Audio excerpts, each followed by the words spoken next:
Okay, final question. A block is placed on a plane inclined 30 degrees to the horizontal.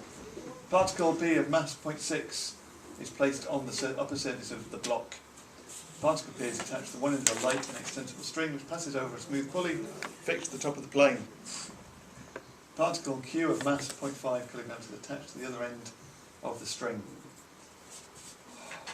I'm just getting tired reading it. Where am I up to? The portion of the string attached to P is parallel to the line of greatest slope. The portion attached to Q is vertical and the string is taut. It's attending all of the lessons and learning all the right things. Doesn't mean that. The particles are released from rest and start to move at an acceleration of 1.4 meters per second. It's given that B is in equilibrium while P moves on its upper surface. Does this remind anybody of the trailer for Star Wars that was released this week? Where in the early part you have that kind of scavenger in the huge thing with the pulley going down. Have you noticed that bit? No? Have you not watched the trailer? Yeah. We'll watch it when we finish. Alright. Find the tension in the string while P and B are still in contact. Right. So this is, we don't need to worry about what's going on with P. We're told, what are we told about the contact between them? Are we told anything about the contact?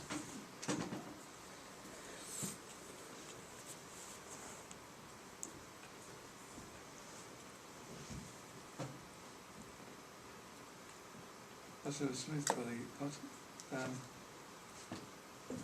We're not told anything about it, are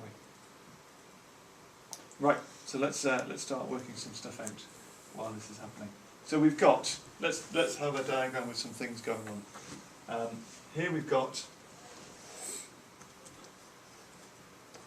particle there. That's going up to there. There's the pulley. Here's the other end of the particle down here.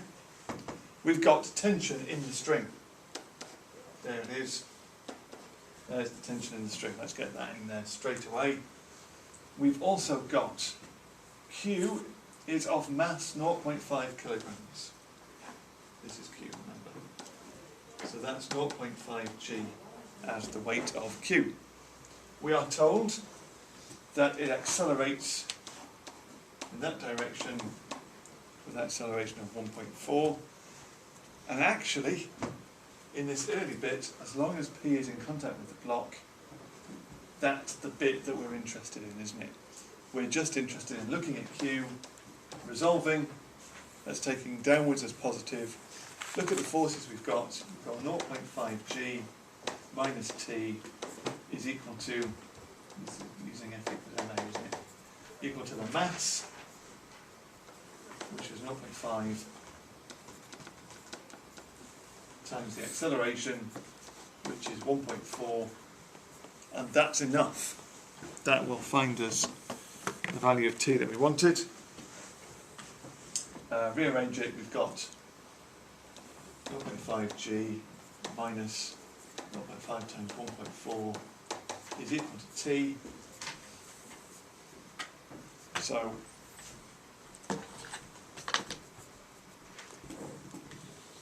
T comes out as being 4.2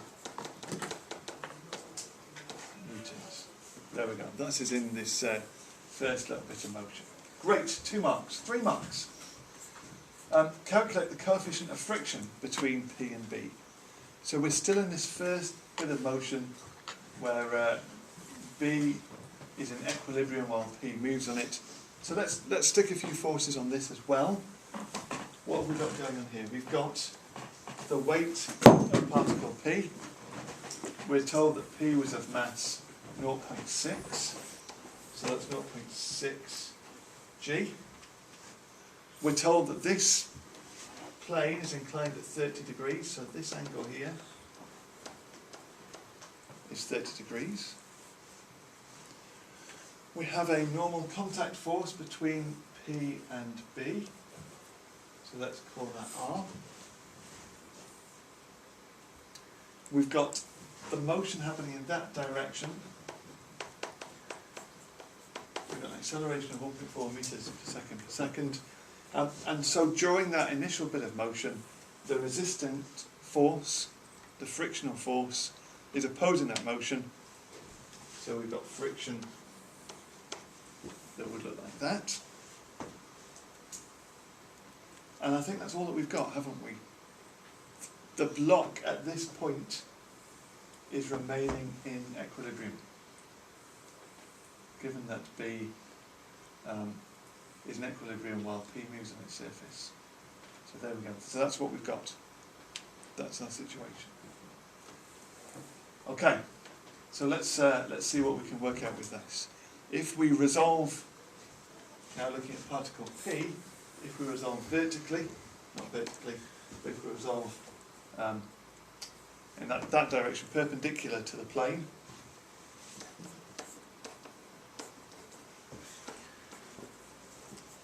then we've got no resultant acceleration in that direction, so we can say that r equals 0.6 g. We're good at this now, aren't we? We're looking for the component of the weight in that direction, that bit of the weight which is the adjacent part of it. So we've got 0.6 g cos, oh sorry, I'd already started to write it, 0.6 g cos 30, which gives us r as being 0.6 times 9.8 times cos 30. We're going to have a root 3 involved with this. Ooh, how's it done that? This has given me 5.09. But actually I want to keep using the exact figure for this. I might store this on my calculator just to hang on to this figure. It's, what would it be? That's 3/5. So that's 3 root 3 over 10 g. Is that right?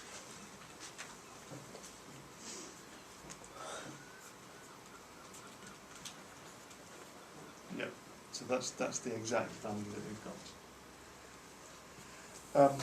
But I'll store that so that I can use it a little bit later on. I'm now going to resolve in the parallel to the plane direction.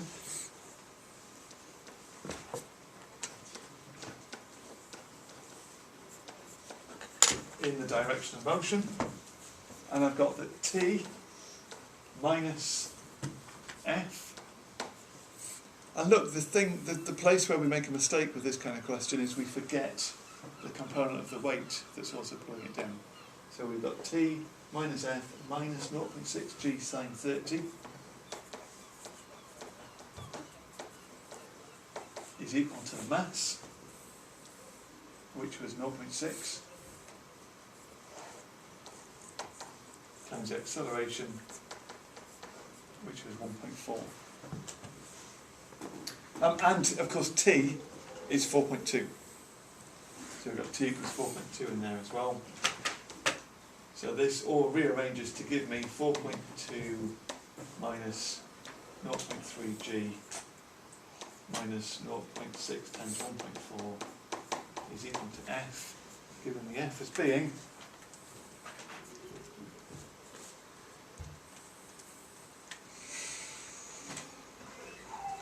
0.42 newtons.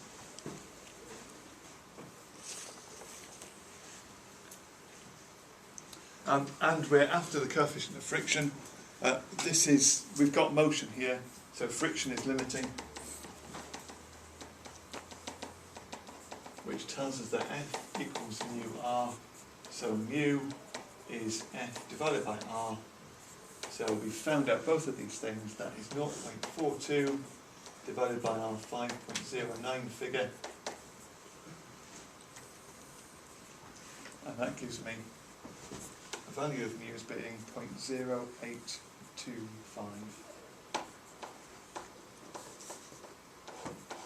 to 3 significant figures. There we go.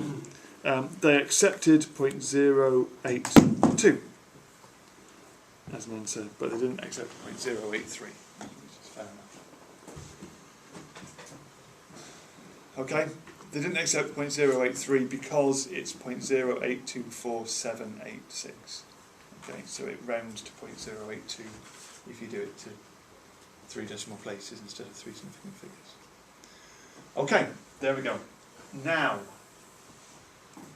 that was 8 marks, they've still got 7 marks to go in this. Given that the weight of B is 7 newtons, calculate the set of possible values of the coefficient of friction between B and the plane. We've got that B is in equilibrium. There's no motion here. So we need to look at what's happening now with particle B. Here is particle B.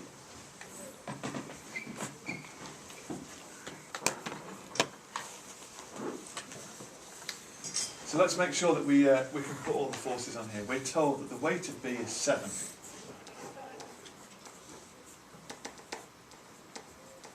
That's 30 degrees, because that was what the plane was at. Now let's put our other forces that's going on with this.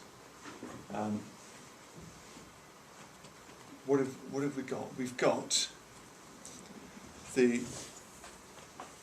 contact force between this particle and the plane. I'm going to call that C because I think I've already used R, although we've got the value for it, so I can probably get away with it, but we'll call that C anyway. We've then got the interaction between this and the particle above it. Now there's 2 things that are happening here. We've got a frictional force between P and the block. Now that frictional force was acting in that direction on particle P, so that frictional force is acting in the other direction up there, and the frictional force we found as being 0.42 newtons. But it going in the other direction as an equal and opposite force. We've also got the contact force between particle P and the plane, which we called R up here. That was acting up in that direction of the block on P. Now we've got to think of what the reaction is between the P and the block. What force is P exerting on the block? Well, it's equal and opposite to that. So we've got our 5.09 force acting like that, haven't we? That is the force of the particle P acting on our block that's down there. Okay. We're nearly there. What else have we got going on with all of this stuff? Well, we're looking for the final bit. We've got the frictional force. Now let's think this through. The block must be on the point of sliding down the plane, wasn't it? That's the situation that we've got. So we're going to put our frictional force as acting up there. This is the frictional force between the block and the plane.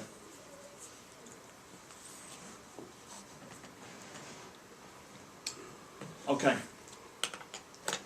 And the frictional force is related to that contact force. Now we don't know if it's on the point of sliding down the plane. We don't know if it's in limiting equilibrium. We just know it's in equilibrium. So maybe the first thing that we should establish with this is that that frictional force is not necessarily equal to mu times the contact force. The frictional force is less than or equal to mu times the contact force. And that's the crucial thing, because we don't know that it's in limiting equilibrium at this point. You're saying why not? Well, it's not in motion. Wouldn't it be greater? Because the friction has to be greater than the amount if it's limiting. So it's not because it's not moving. Because if it's less than that, And I'm thinking the other one, friction with the actual force, aren't it? Okay, are we happy that it has to be less than or equal to that? That's the limiting value, the maximum it can take is mu r that we normally call it. So it has to be less than or equal to mu r, it can't be greater than that. Okay, so let's try and work through what we've got going on with this. There's no resultant acceleration on this, so it's all about dealing with equilibrium. Let's resolve in that direction. So that is perpendicular to the plane.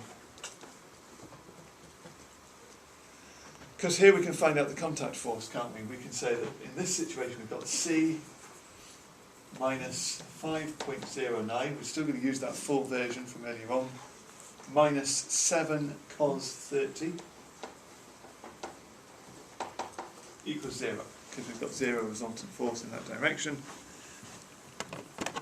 So we're going to end up with the contact force there as being, did I store that yet? Plus 7 cos 30 gives me 11.15, which I'm also going to store in my calculator. And now if we resolve in this direction, so parallel to the plane, we're told it's in equilibrium, it's not moving, so this must be that 0.42, which was an exact figure, plus f minus 7 sine 30 is equal to 0. Which, if I rearrange that, gives me that f equals 7 sine 30 minus 0.42, 3.08. And if we put that all together, then we're saying that 3.08 is less than or equal to mu times 11.15. So the coefficient of friction mu is greater than or equal to 3.08 divided by 11.15. I've just done minus, which is 0.276.